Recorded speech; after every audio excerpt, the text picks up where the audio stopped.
જીજેસોડ peddlers bicycle group અને quota ગુરુકુળ અકાદમી દ્વારા link road નજીકની 12 સોસાયટીઓમાં ભવ્ય વૃક્ષારોપણ કાર્યક્રમનું આયોજન કરવામાં આવ્યું.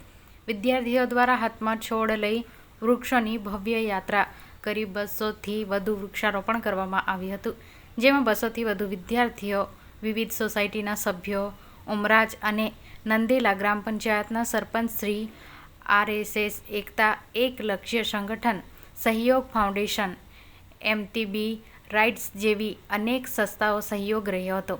જીજેસોડ પેડલર્સ ગ્રુપ દ્વારા દર રવિવાર માતરિયા તળાવથી સાયકલ રાઇડ કરવામાં આવે છે અને વર્ષ દરમિયાન આવા અનેક સેવાકીય ઉત્સવો પણ ઉજવાય છે. આજના કાર્યક્રમ વૃક્ષારોપણના કાર્યક્રમના ભાગ અન્વયે અત્યારે અમે અર્બુદાનગર 2માં ટ્રી પ્લાન્ટેશન કરી રહ્યા છે અને અહીંયા અમારા કાર્યકર્તાઓ સાથે સાથે સોસાયટી મેમ્બર્સ અને કોટા ગુરુકુલના સ્ટુડન્ટ એટલે કે વિદ્યાર્થીઓ દ્વારા ઘણી મોટી સંખ્યામાં ટ્રી પ્લાન્ટેશન થઈ રહ્યું છે. મારા માટે એક આનંદની લાગણી છે કે મારા વિદ્યાર્થીઓ સહભાગી બને છે, જે આવતા ભારતનું ભવિષ્ય છે, જેમના હાથે ઘડતર થઈ રહ્યું છે ભવિષ્યનું. સરસ, એમના દ્વારા શુભ કાર્ય થાય અને ભણતરની સાથે સાથે થોડીક સામાજિક જવાબદારીઓ સ્વીકારતા થાય એવા હેતુસર આજના પ્રોગ્રામને અમે વધાવીએ છીએ.